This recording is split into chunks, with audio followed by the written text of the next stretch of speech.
Hello everyone, it's Matt from Reef Underground. Welcome to a special first look tour of Monsoon Cairns facility. It's our first visit. Come and join me. It's going to be great.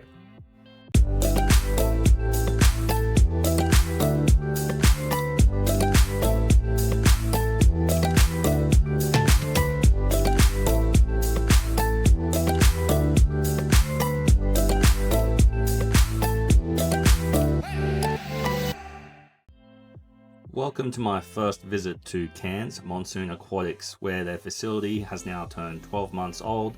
It has become their central hub, basically for all the corals they collect from Western Australia, Northern Territory, and of course Queensland.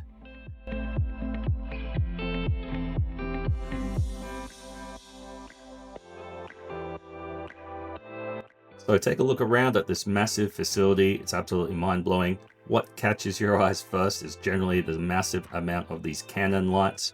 They're purpose-built.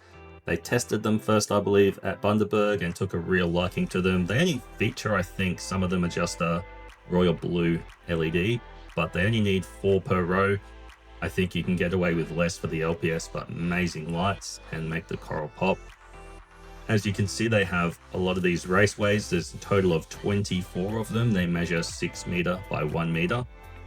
That's a lot of space for corals.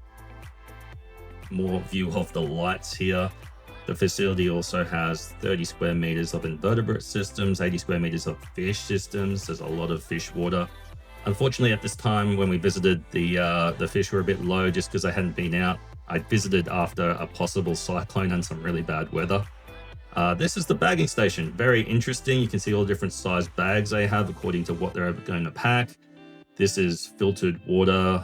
The water's all balanced, obviously, ready to go to its best quality, and there's carbon on the side.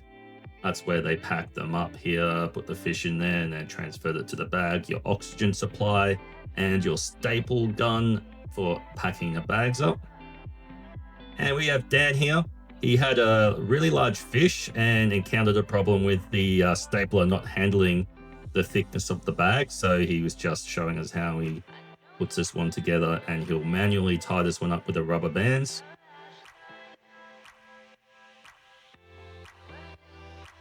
And yeah, Dan boasts many years of fish husbandry skills, knows what he's doing.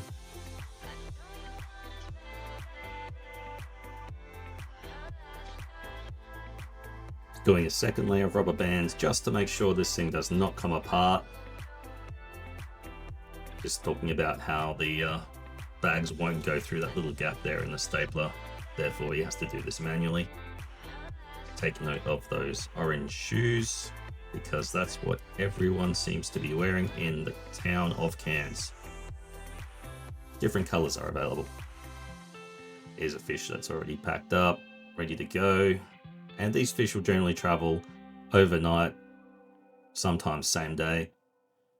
And the finishing touches on a fish that size, where you've got one of these square bottom bags, you just tape the sides up to make a nice rounded edge so the fish doesn't hit the corners and break them. This is a nice view of the rest of the fish system. There's multiple fish systems. As I said before, they're quite low on fish at the moment just because of the weather. So there was plenty of clownfish to see, a few chromis, things like that. All the fish were really happy, fed well. I just wanted to preview all the plumbing because I've done a lot of plumbing myself and talk about how much money's gone into the plumbing. That's the inlet where the water comes from the main pump, and then the outlets come from the side there. All the drains are bigger than the inlets, of course, and then there's a massive drain it all links to. It's amazing to see the variety of different fish systems they've got there. And Dan did comment on a later system we'll take a look at that they are upgrading a few. Beautiful tangs here. There seem to be a lot of blue tangs and a lot of clownfish still available. And this was a large tang with the whole place to himself. He was showing off for ages. Probably got about 10 minutes footage of this guy. He was very happy showing off.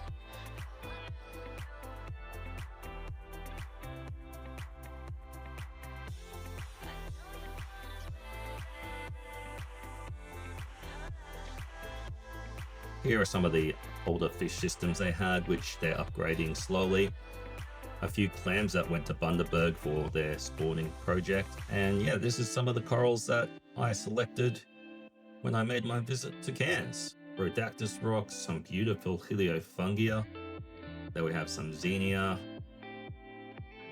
Goniopora. I don't think I showed one of the most amazing gonies I picked out from the trip. Some Micromusa acans. We've got a nice selection of hammers, jellybean, Northern Territory hammers. Long pollock softies, they're popular at the moment. Found a new type of organ pipe just on the left of the screen with a purple center. So I've got a few of those now. I'm breaking into little frags. One of the highlights was the Recordia Redactus, a massive red goni. I don't think I got a shot of the orange goni, unfortunately. Nice selection of torches, scullies, more different torches there. So we did pretty well. We brought some really nice stuff back. And yeah, I'll show you some pictures of the rest of the coral at the facility.